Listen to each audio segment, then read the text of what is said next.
This is Hidden Killers with Tony Bruschi. Just when you thought the twist in the Bryan Kohberger case couldn't get any weirder or wilder, well, here we are, still waiting for that trial to come up and still wondering what are we going to find out before then. Apparently the answer to that is a lot. This week, we've got fingernail DNA evidence that may or may not matter, a surprise autism-based death penalty challenge, and a set of eerie text messages and a 911 call from the surviving roommates finally making their way into the public eye. And let's not forget, this whole thing is still a legal chess match with enough sealed court filings to make the CIA jealous. But here's the real kicker. The defense is now pursuing or pushing an argument that Kohberger's autism should spare him from the death penalty. The question is, does an argument like that actually hold legal weight, or is this just a strategic Hail Mary trying to humanize Bryan Kohberger before we actually get to trial? Joining us, retired FBI Special Agent Jennifer Coffindaffer, host of the podcast and YouTube channel Break the Case. Be sure to check that out wherever you get podcasts or on YouTube. Jen, let's start with this. The defense is arguing that Kohberger's autism makes him less culpable and thus ineligible for the death penalty. From your experience in the Bureau, does this hold up as a serious legal argument, or are we watching, really, again, the defense team trying to humanize Bryan as much as possible before this gets to court? Well, I think they're certainly looking at every possible way to, as you say, try to humanize him. I mean, this was really caught most of us that have watched this case so closely off guard, and this is why. This is the first time we've ever heard of autism even mentioned. Yeah. After all these 2.5 years, there's been many other, filings, many other hearings. Oh, nothing has ever mentioned. And then all of a sudden this is mentioned. The other issue is there's so much precedent that this does not, you can't be autistic and that cover up a crime. No. In other words, explain a crime, excuse a crime. So from that standpoint, it's not going to work. Will it possibly mitigate the death penalty, the firing squad? Remember, that's what they're pushing for, is the firing squad, not just the lethal injection. Mm-hmm. And that is the interesting point because that will be voted on. If he's found guilty. But I think it's very interesting that it seems like the defense thinks he's going to be found guilty. I mean, I know they're supposed to head some of this off at the past, but wow, the fact that they would bring up this autism apparent diagnosis all of a sudden is really interesting, Tony. Because if they do bring this up, if it is allowed in, they could also bring this into the actual case, too, right? It doesn't just have to be brought up in the sentencing part. Well, this is the thing. In Idaho, there is absolutely no excuse for a mental incompetency or a mental issue allowed in their law. There's other states that have other laws on this, but Idaho is very firm on that. So really, it can only be used to mitigate. But your question is such a good one, because could it be woven into the questions and so forth asked by the defense? In other words, as judges sometimes put it, organically be entered in, right? Interviewing parents or sisters or other people about Bryan Kohberger. So, but it shouldn't be. Yeah. And, it's interesting because the defense has said, listen, we don't want any words like psychopath. We want to make sure that those words never come up in opening statements and closing statements, things like that. But yet they want to bring up the word autism. Yeah. So I think the judge is going to have to rule on all of that, and it has to be across the board. The thing is, and they'll take some education or educating of the jury if they're going to allow this in, is autism is not a psychopath. It's not a sociopath. They can be together. It doesn't have to be that one is just completely exclusive of the other. You can be a psychopath and be autistic. You can be a sociopath and be autistic. But being autistic doesn't mean you don't know right from wrong. It may mean that you interpret things a little different. It means you might laugh at things or hear things or feel things a little differently than others, but it doesn't mean right and wrong don't exist. I mean, that's still very much there. So, I mean, I could see this being used by the prosecution in many ways of going, okay, this is not saying he doesn't know right from wrong, but it is showing that he has these obsessive tendencies. He gets very stuck on a rut of what he believes is right. Or what he believes he wants to do.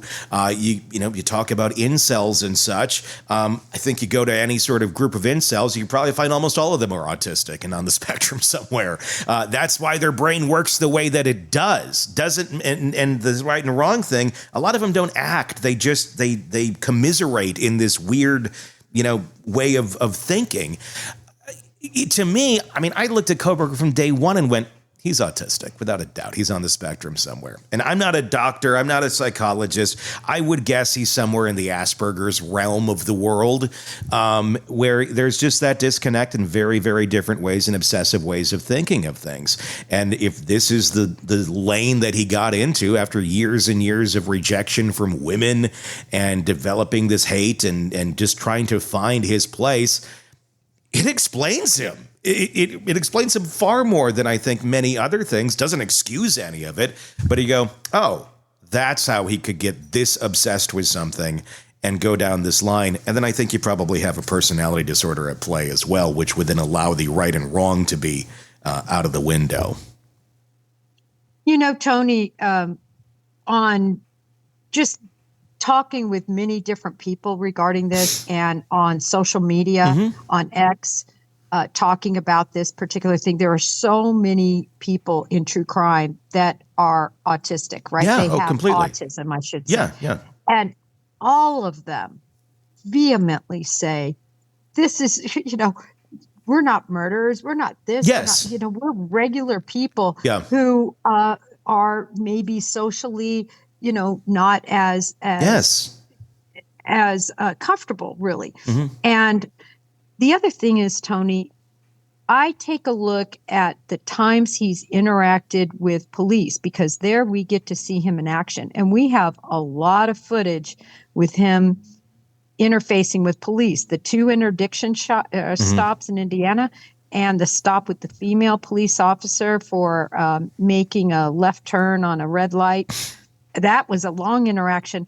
He doesn't come off as, from my experience, being socially shy, not looking you in the eye. I mean, he stares these people down. He's very strong. He's not at all intimidated. He doesn't seem like a fish out of water to me in terms of his social interactions at all. So I have to look at that. I'm going to disagree with you on that. As someone, I do disagree on that. As someone myself, I've never been diagnosed, but I fairly well believe I'm somewhere on the Asperger's spectrum, and I use it as a superpower, and that's why I always say, like, this can be a superpower too. It can make you insanely driven and able to focus on things in ways that neurotypicals can't, and you can be super successful. Some of the most successful people in the world have been. But with that, when I watch him, I see it right away. He doesn't seem neurotypical. He does seem a little out of his. I mean, anybody I think would be out of their comfort zone when you're being pulled over by the police. But I don't know. I think I have a feeling that there is something going on there. Now, it does not explain right and wrong, that being gone. But I think, again, I feel like it does explain his odd behavior, the things he was noticing earlier in life, his obsessive behavior, his just very rigidness that he has. Because, again, it's a spectrum. People are all over on this. You can be super successful and use it for good. You can be highly functional. You can be very low functioning. He, I would say, probably highly functional, but, again, works in his own world. And there's not a lot breaking into that. So I don't buy that it should be a reason not to execute him. Just autism alone is not a reason not to execute someone. If we get into other things, if we can see he's a psychopath, a sociopath, I'm all cool with that too. But then I think you have even more grounds to go, this person really is not right. Can they do new psychological testing? Can that be ordered? Can that be requested before the trial takes place to get a better grasp on mentally at least where he is today? Oh, I'm sure they've had so much testing done. You know, we've seen the documents that have been ordered sealed, right? But yet the judge allowed us to see that they're ordering all this mental analysis sealed. In other words, we used to just see things that were sealed and have no idea what it is. Sure. Right now we know it's his mental analysis and that of his family too, which I found quite interesting. You know, are they trying to make some sort of genetic link in that way? Yeah.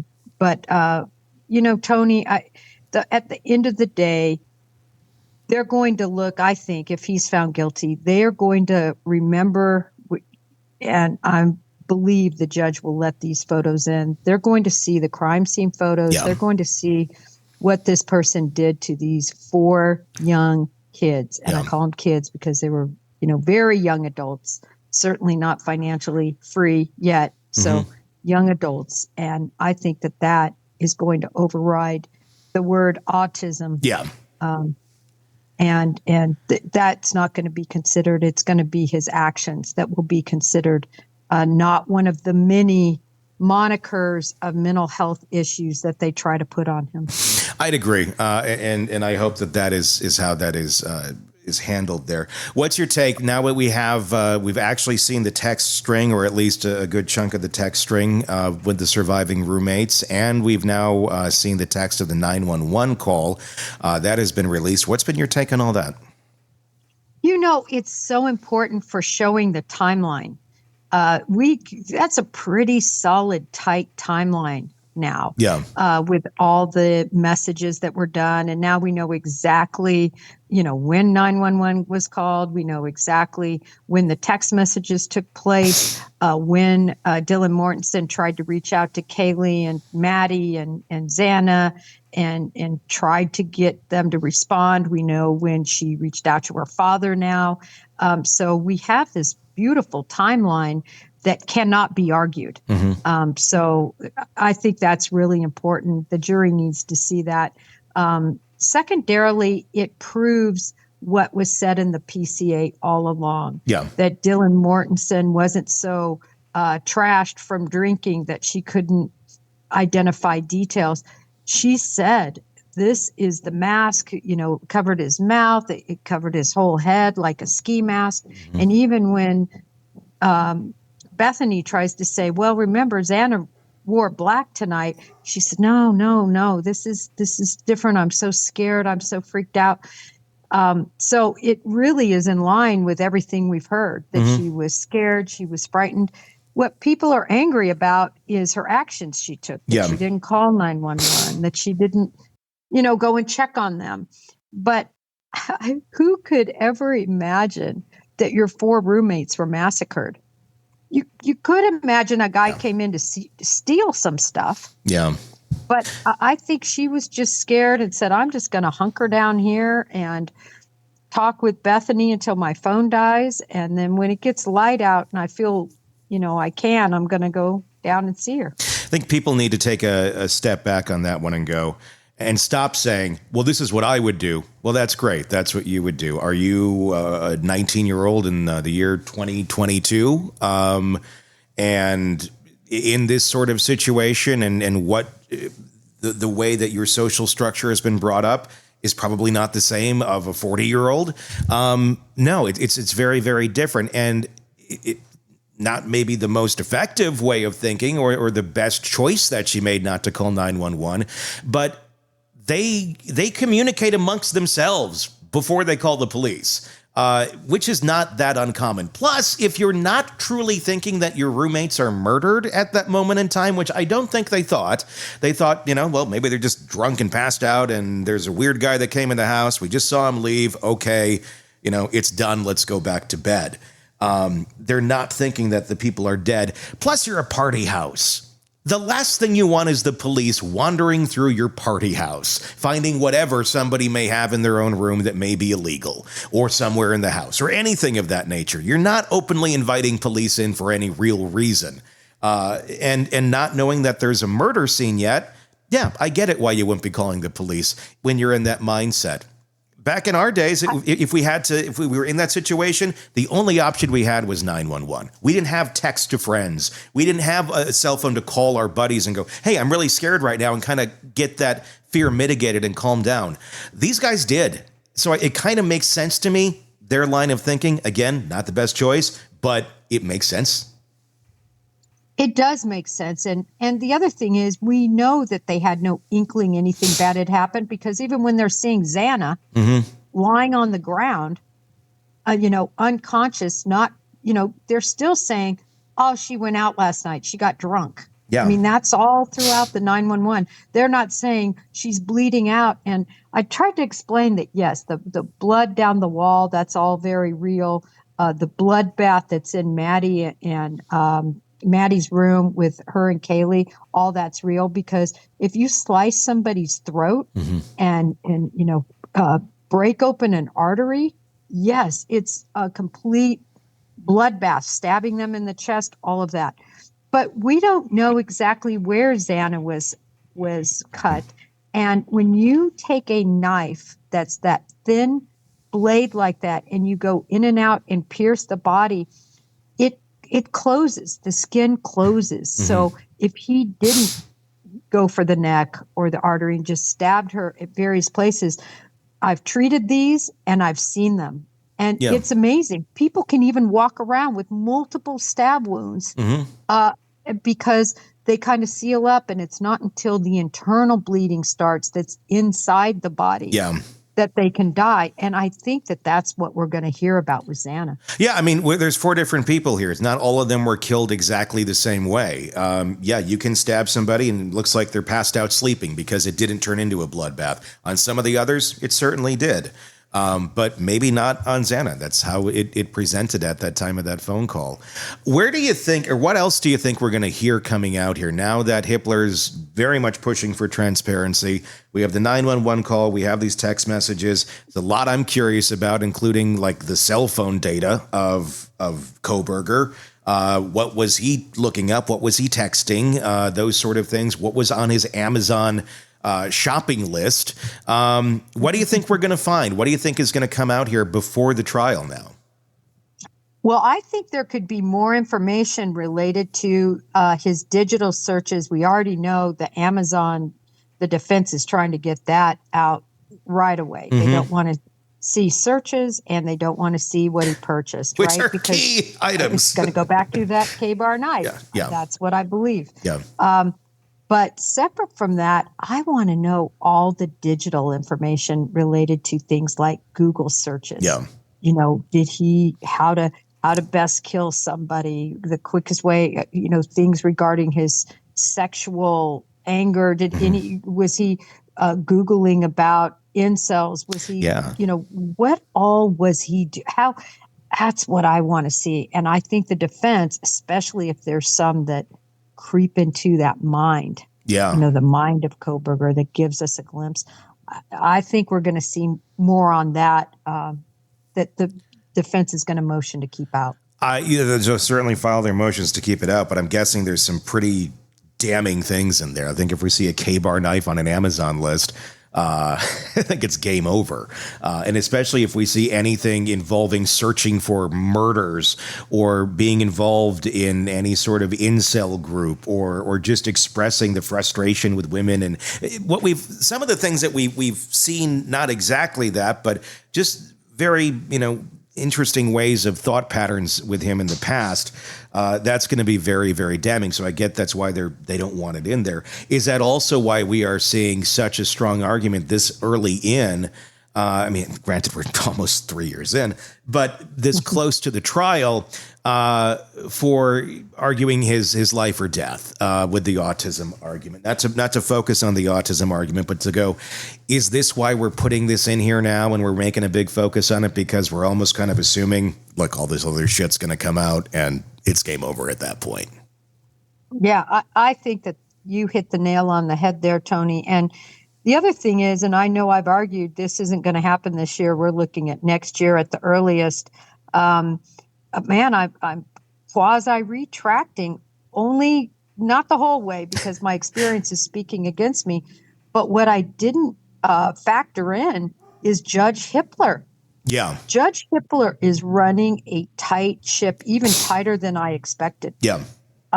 He's got tight, rigid timeframes. He only allows arguments for a short amount of time. He is not allowing the circus of, expert after expert to make a point. He's really tactically, and when Ann Taylor just says nonsense, he just shuts her up. He interrupts her, and he says, yeah, but isn't probable cause DNA on the knife sheath below the dead murdered victim twice on Sundays? And he's made many other comments that have been able to kind of thwart Ann Taylor from talking ad nauseum about the same thing over and over. So I think things are really proceeding on track. And I think Ann Taylor's worried she's not going to be able to derail the August date. I think she is too. I think her reactions when Hippler shuts her down have been kind of priceless. She's doing her job. She's a great attorney. I'm not knocking her. I'm just like, you can just kind of see it on her. If you're reading the tea leaves, you can kind of see it on her face like, oh, well, that one's not going to work. It's like, I tried. Let's move on. Let's go for another one. I'm going to argue. It's like arguing in class at like a court classroom where you're studying law. It's like, damn it, I really gave that a college try and it didn't work out. I kind of get that feeling from Ann Taylor. But my God, with all this and all that's going to continue to come out, I think it's going to be a lot of trying to control the narrative as best that she can on a ship that is very much taking on too much water in the watertight compartments and is going down. But we'll see. It's still many months away. Many months, Tony. The latest true crime stories, expert breakdowns, and shocking twists, all in one place. Press subscribe now to the Hidden Killers podcast and True Crime Today.